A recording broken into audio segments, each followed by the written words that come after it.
And good morning, fellow investors. I hope you're having a great weekend, and look forward to next week with optimism as usual.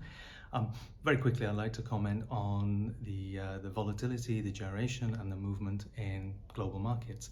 And pretty much, I've seen that most markets are driven by sentiment activity and movements in the S&P 500, Nasdaq, which itself is driven by pretty much mainly seven supersized companies. So, if you look at the correlations everywhere, if they go up, sentiment goes up globally, and if they go down, sentiment seems to be impacted globally as well.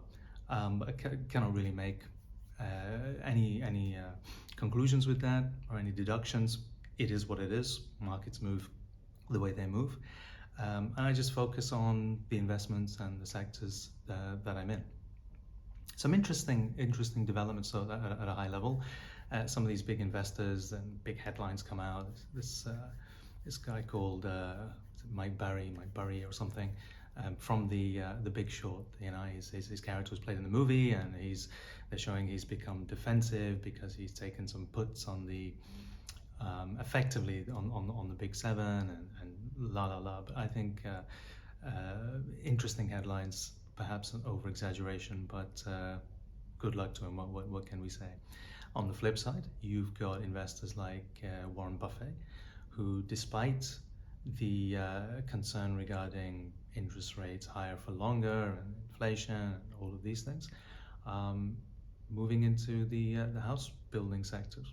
So different moves by different big investors. And then perhaps closer to the energy transition and some of the resources, lithium spot prices, which generally now proxies are taken through a service provider like Benchmark Intelligence from China, and they've been on a downward trend. And is that causing weakness in other investments and other share prices?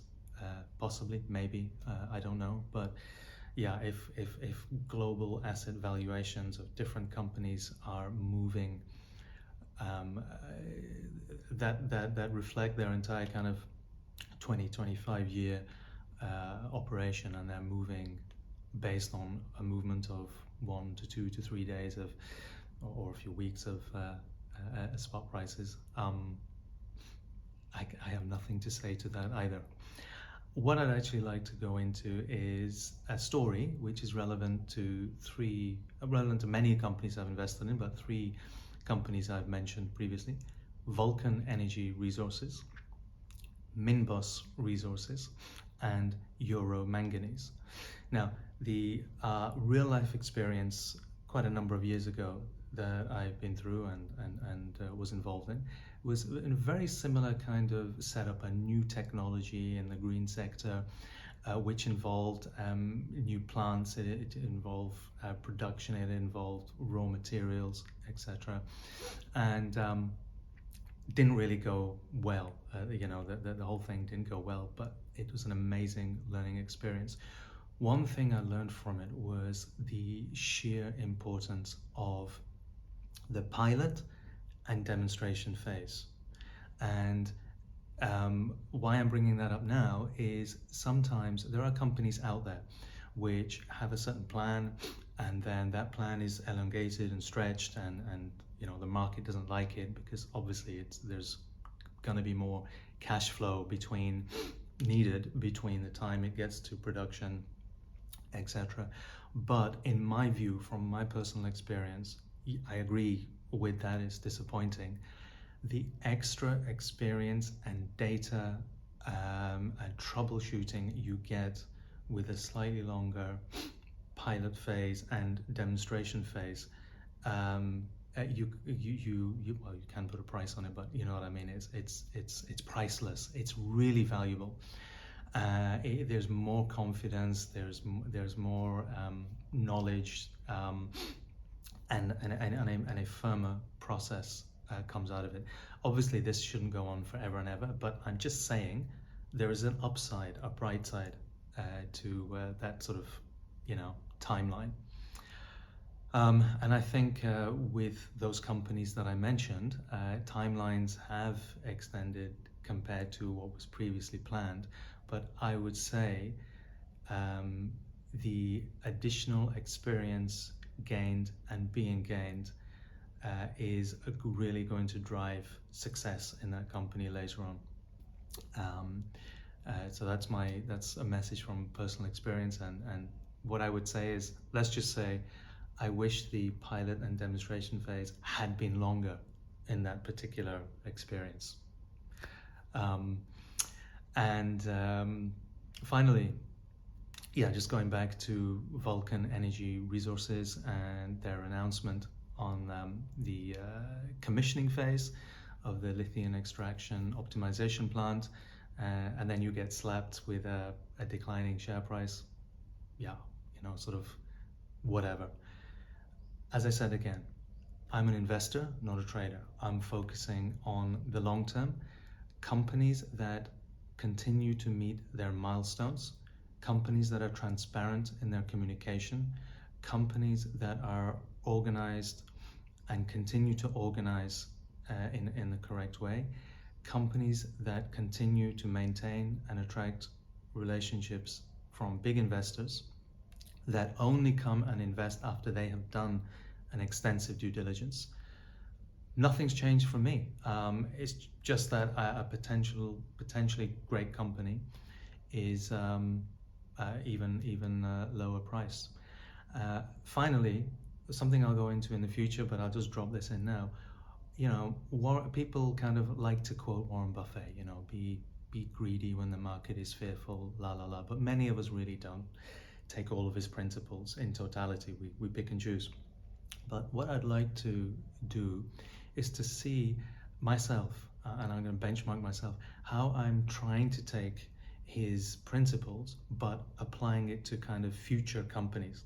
Obviously, what he does, he already invests in great companies that have a track record, that he can look at the cash flow generation, he can look at the margins and everything, because they're in operation, they're compounders, they have moats, they're above average return on capital employed, etc.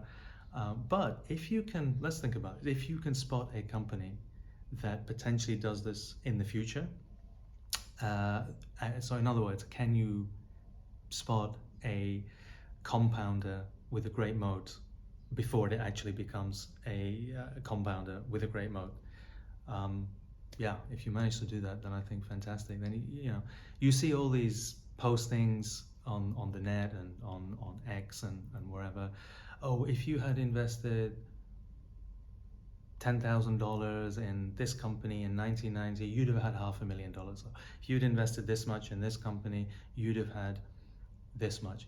Hindsight is an easy thing. It's easy to look back and say, oh, if you were just so smart and you put $1,000, $10,000 or whatever, and left it for 10 years or 15 years, you'd have been sitting on a beautiful cash pile, asset value. Easy to say, but what I'm trying to do as a long-term investor is spot that and live to it, and not jump in and jump out and get scared and be unfirm in my investment thesis based on a few days or few hours or few weeks of data.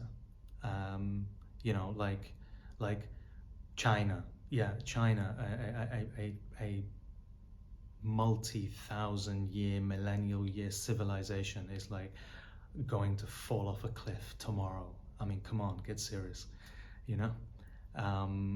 So these are all headlines and sentiments, but great for traders. Nothing against traders. Volatility is great. We need the liquidity to come in, come out. Yeah, but as an investor, focus on the long term. Unless something's changed, unless I'm missing something, I'll put my hands up, say, yeah, I got that wrong, got this wrong. Already mentioned a very basic sketch of one of the failures I had in the past of a real life project. Happy to go into it in the future sometime, because it was in the sort of the bioenergy sphere, and very similar to a lot of things happening now. So when I see these plants and pilots, it kind of sends a bit of a shiver up my spine, like, yeah, I remember that period. But anyway, have a great weekend. Once again, this is relevant to a lot of companies, but as I mentioned, three companies that I'm in for the long term, I have high conviction in Euro Manganese, Minbos Resources, and Vulcan Energy Resources. Good luck to the three. Good luck to all of us. Have a great weekend. Great time with your families. Have a great next week. Stay safe and yeah, thank you for listening.